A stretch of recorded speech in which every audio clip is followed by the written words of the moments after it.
In this video, we're going to take a look at dividing by imaginary numbers.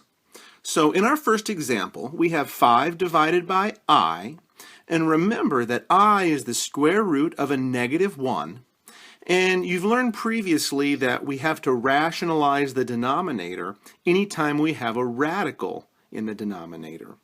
So what we're going to do is we're going to multiply by that radical, which is actually I. So we're going to multiply by I over I, which is just a form of 1. So we're not changing the value of 5 over I, but we are going to change the form it's in. So as I multiply straight across, I get 5I over I squared. And of course we know that I squared is a negative 1. But I can't leave this negative in the denominator, so I'm going to have to bring him up. So we'll have negative 5I over 1. But then, of course, anything over 1, we can just get rid of the over 1, and we'll end up with negative 5I. So our initial example of 5 divided by I actually simplifies down to negative 5I. In this second example, we have negative 7 divided by 2I, and once again we have an I in the denominator, and of course I represents the square root of a negative 1, and we can't have square roots in the denominator, so we're going to go through the process of rationalizing the denominator. So we'll multiply the top and bottom by I. So when I multiply straight across, I'll have negative 7I over 2I squared. And of course, I squared is a negative 1. So what we see here is the negative 1 and the negative 7. The negatives can actually cancel. And so I have 7I over 2. But I can't leave it this way because remember, I need to write complex numbers in a plus bi form.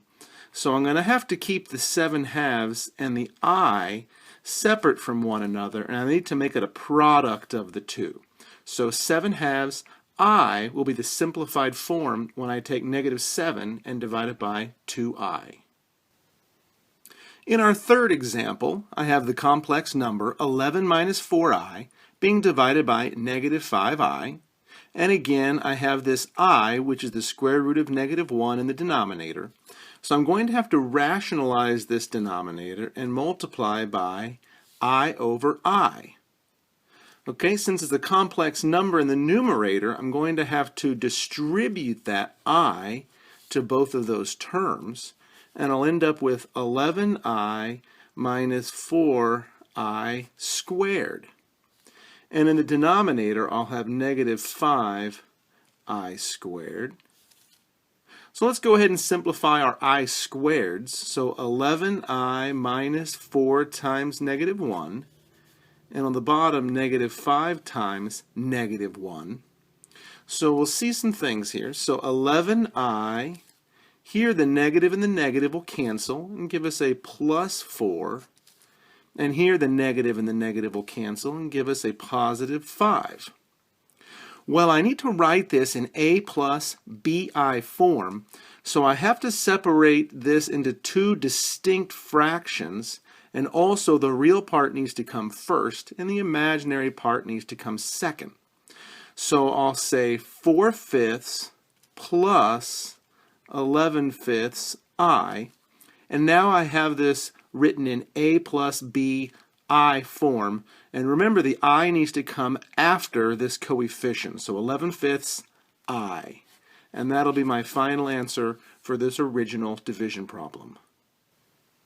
In this fourth and final example for division by imaginary numbers, I have the complex number negative 3 plus 8I being divided by 9I, and again I represents the square root of negative 1, so we're going to have to rationalize this denominator by multiplying by I over I.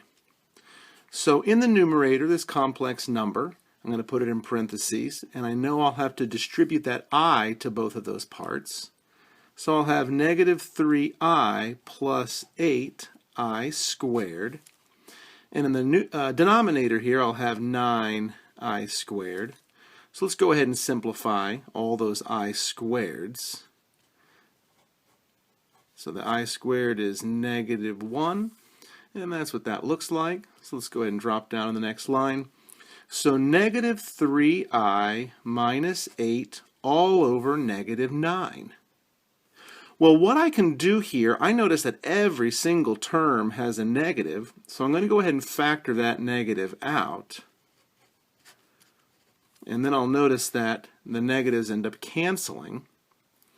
But since I need to write my final answer in a plus bi form, I'm going to need to divide this fraction into two separate fractions. And then I'm going to need to write the real part first and the imaginary part second. So 8/9 plus 3i over 9. And of course, I can reduce this, and then the second part needs to be written in bi form. So it needs to be separate. So I'll show you. So 3 and 9 can reduce to 1/3. And then the I here needs to kind of come along for the ride because the coefficient and the I itself have to be separated. So a plus bi form. And there's the final answer for this fourth example division problem.